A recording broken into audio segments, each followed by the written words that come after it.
Hi friends, welcome back to my channel. My name is Shelby and today I'm going to be doing a book haul.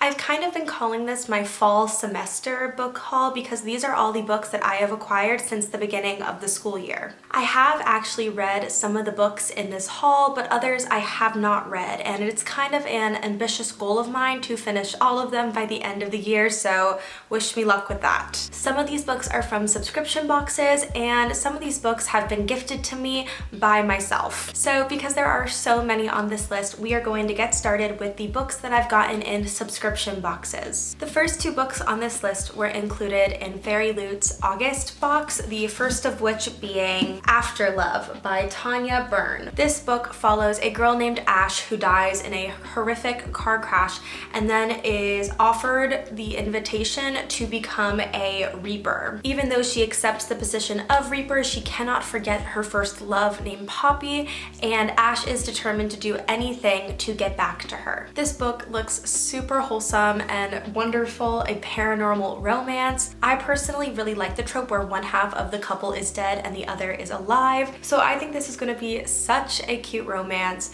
We have some beautiful pink sprayed edges because of course it's Fairy Loot, so there has to be some kind of extra thing here. But I haven't really heard much about this book, so it's kind of cool that it's newer, that not a lot of people have read it yet, and I'm excited to see what my thoughts are. The main book for the August box was These Hollow Vows by Lexi Ryan. So I've actually already read this book. I got the original covered copy before I knew that this was the Fairy Loot book, so I ended up with two copies, but I still wanted to show you guys this one because it is absolutely stunning. It doesn't look anything like its original, but it is such a beautiful book. It has some like suns on the edges, and as with most Fairy Loot books, it has some embossing on the cover as well as some inside the cover art. So it's a really beautiful edition. For those of you who do not know, These Hollow Vows follows Bree. When her sister is taken by the Unseelie Court, she is forced to make a deal with them that she will steal 3 objects from the Seelie Court, but while she is there trying to get these items, she starts falling for the Prince of the Seelie, and now she kind of has her heart torn in two. I found it to be a really wonderful fantasy fae romance for fans of Sarah J. Maas. Definitely would recommend checking this out. The next two subscription box books that I have here are from the September Fairy Loot. This one also happened to include 2 books, which thank you so much, Fairy Loot. I love getting 2 for the price of 1. The first book that I have here is Beasts of Prey by Ayana Gray. I have been seeing this book everywhere. It looks really fascinating. I'm sorry to say I actually do not know what this is about, so I'm gonna read the description for you guys. Kofi is a beast keeper at Lycosa's famous night zoo, caring for fearsome creatures to pay off her family's debts until she mistakenly unleashes a wild and mysterious power that sends the night zoo up in flames. Econ is destined to become an elite warrior like his father and brother before him, until the fire at the night zoo throws his destiny into disaster and he is cast out forever. Thrown together, Kofi and Econ have only one choice. They must enter the terrifying Greater Jungle and capture the Shitani, the legendary monster that has plagued Lycosa for a century. So this is really cool. I've never kind of heard of a fantasy being set in like a zoo world, I guess. I don't know, but I have been hearing a lot about this.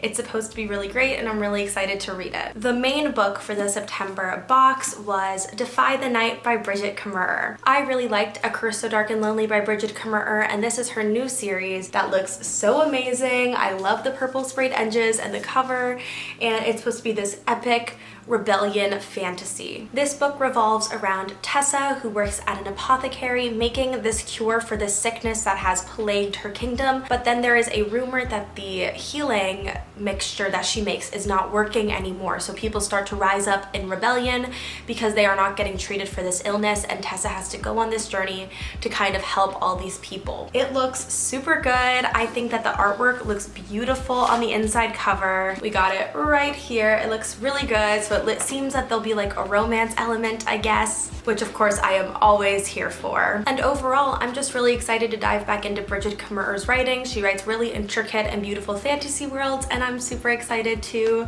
read this one. Next up, I have 2 young adult books I'm going to share with you. The first of which is The Hawthorne Legacy by Jennifer Lynn Barnes. This is the second book in the Inheritance Game series, which follows Avery, who mysteriously gets this letter that she has inherited all of the money and the estate from this eccentric billionaire, and in order to get her inheritance, she has to live in his mansion for a few months, I think, and figure out all of these clues. Of course, the billionaire's family is not too thrilled about Avery's sudden appearance and the will that their grandfather left to her, so they cause a lot of problems. Essentially, this book is Knives Out for young adults. So this is the second book in the series. I really enjoyed the first one. I loved the characters and the mystery and puzzles that you solve throughout it. I love books that require readers to really think, and that one definitely did.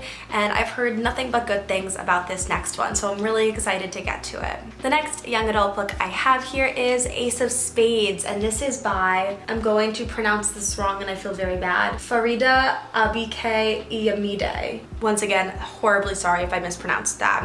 This book has been marketed as like young adult dark academia, which I am super excited to read in November because November to me is like dark academia month. So Ace of Spades follows students Devin and Chiamaka, who are both selected to be the school's senior prefects at this private school. But as they go throughout their year, obviously there are people out gunning for these two, and they kind of have to team up to figure out who this unseen enemy is. It has the thriller aspects, mystery aspects. I am so excited to read it, especially because it is dark academia, and I have started really loving dark academia books. So I'm excited to read this one. It has gotten some really great reviews from people I trust, and I just think it's going to be a great November read. So next up, I have a big ol' pile of fantasy books. I adore fantasy. I have just been consuming it recently, and I can't wait to share with you guys some of these books. The first one I have here is actually the one I am in the middle of reading, and that is The Gilded Cage by Lynette Noni. This is the second book in the Prison Healer series.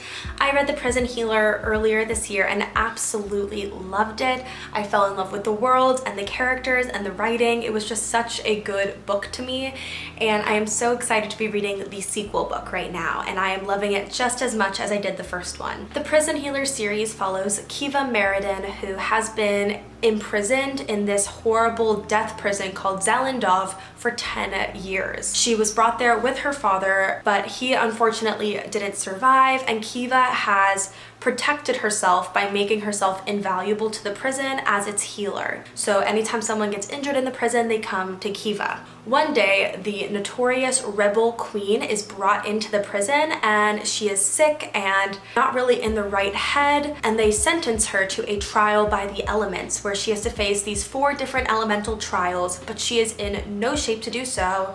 So Kiva volunteers to take her place, knowing that if she wins these trials, she will be free. It is such an epic adventure. You fall in love with Kiva and all of the side characters. I just adore them, and I am loving this one as well. It's just expanding the world so much, and I'm really excited to finish it. Next up is A Shadow in the Ember by Jennifer L. Armentrout. I want to preface this by saying that yes, I am aware that there are typos in this book. There's a typo on the back of the book, and I'm not thrilled by that, but that obviously wasn't Jennifer's fault. Someone in the editing process did not do a good job, but the story itself is really quite good. So as you can tell, I've already read this book. I really enjoyed it. This is the prequel series to From Blood and Ash by Jennifer, and I think it is different enough to stand on its own as a different series. A lot of people have been complaining about the similarities between the two, but I'm really enjoying this on its own. It's expanding our knowledge of the history of the world,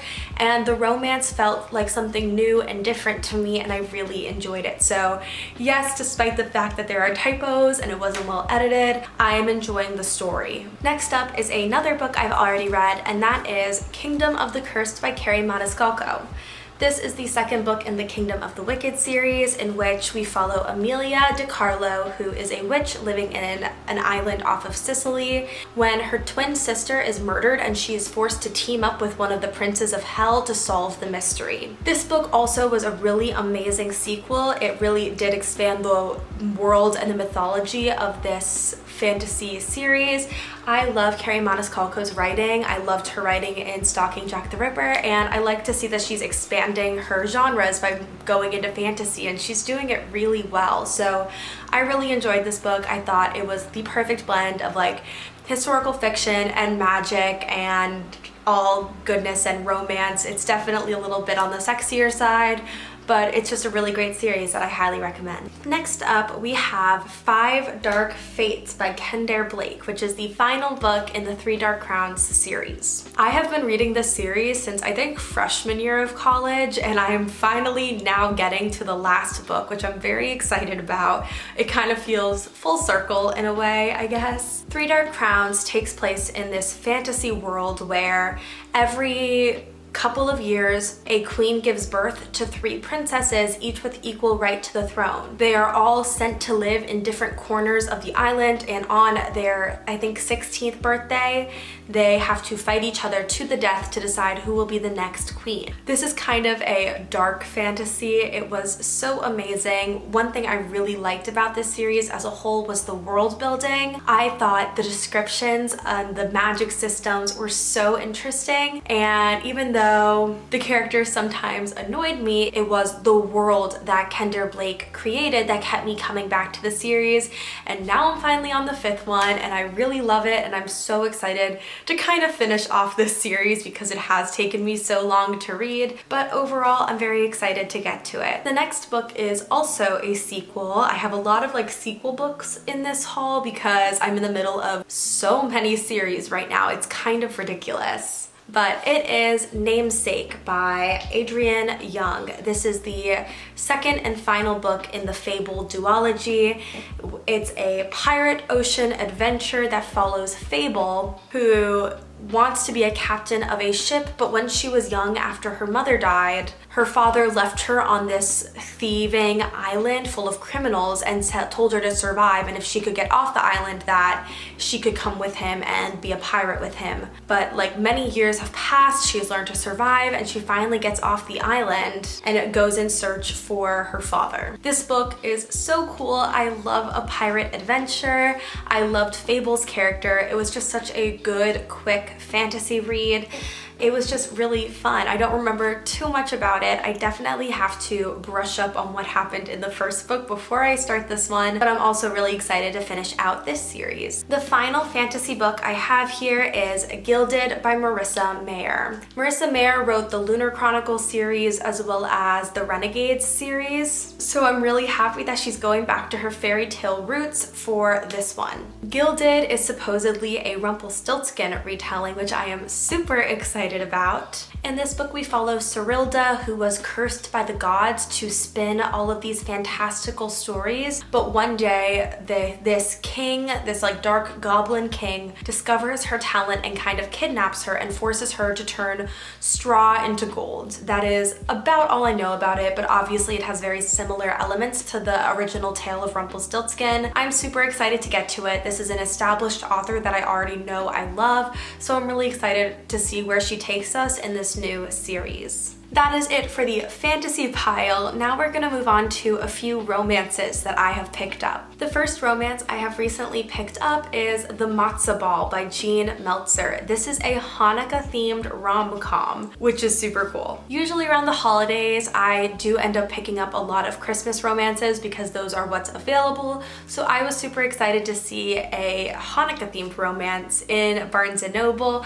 Definitely picked it up. I'm super excited to get to it. This book follows Rachel, who has a big secret from her family that she loves Christmas and that she actually writes Christmas novels, but her publisher says that if she doesn't diversify her writing, she will not get a new contract. So she is instructed to write a Hanukkah romance, but she has no idea where to start. She doesn't really understand how to write a Hanukkah romance. It's never been done before. It's kind of meta, you know, you see it's kind of meta, this book. So she seeks help from her her childhood friend Jacob, and she enlists Jacob's help into writing this book. While I'm not a huge fan of the way that a Hanukkah romance can only be written in relationship to Christmas, I am happy that someone did finally write one at all. So I'm very excited to read this around the holidays, and I'm just really looking forward to it. The next book is one people have been raving about on Twitter, on YouTube, on Instagram, literally everywhere, and that is The Love Hypothesis by Ali Hazelwood. I actually finished this one a few days ago, and I really enjoyed it. We follow Olive, who is a third-year PhD candidate who is trying to convince her best friend An that she is okay with An dating her ex-boyfriend, but An doesn't believe her. So in order to convince An, Olive enters a fake relationship with Professor Adam Carlson. This has the fake dating trope, which I love. It has the grumpy sunshine trope, which I love. And the author uses a bunch of scientific jargon throughout this book, and I was very surprised and excited to realize that I understood most of it. Thank you so much to my psych major. But it was just a really sweet and wholesome romance that does get a little spicy in the middle. It was just a really great read, and I am so happy that people convinced me to pick this up. It definitely lives up to the hype, and I love when that happens.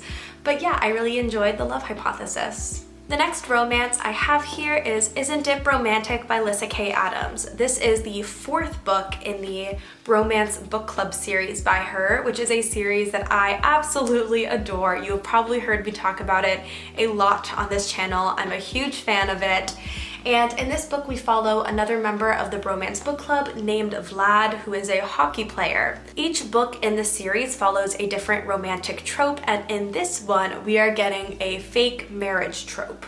In order to help his childhood friend who gets herself in a very shaky situation back in Russia, Vlad marries her and takes her to the United States. And he thought he could be content with a marriage of convenience, but he has real feelings for his friend. So the Bromance Book Club goes in and does what they do best and use romance books to help Vlad solve his problem. I am super excited for this one. Vlad has always been a character who doesn't say much in the other books, but I'm really excited to see him have his own story, his own moment in the sun, and I just think it's going to be really funny and great. The last romance book I have here is The Heart Principle by Helen Hoang. This is the third book in her Kiss Quotient series. Much like the Romance Book Club series, this series is episodic, in which case every single book follows a different couple and they're all kind of interlinked in some way or another. Another thing I really love about Helen Hoang's romances is that there's always really great mental illness representation. For example, I want to say that the main character in this one has OCD.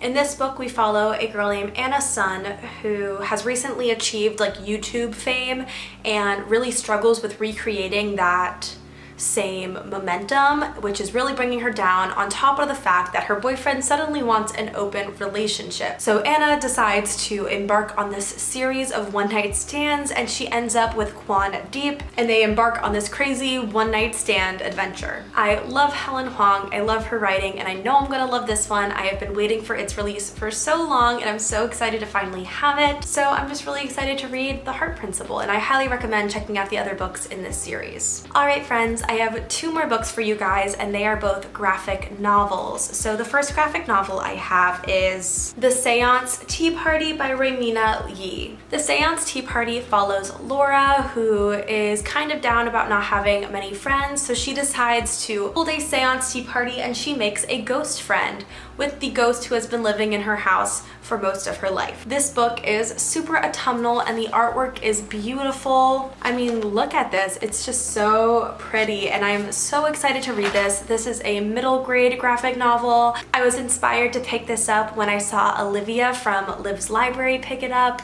and I am just super excited to read it. It just looks so cozy, and I definitely want to read it before the end of the fall season. The final graphic novel and the final book on this list is Lore Olympus, and this is by Rachel Smead. For those of you unfamiliar with Lore Olympus, it started out as a webtoon comic. I actually followed along for quite a bit, but it got really hard to like read it on my phone.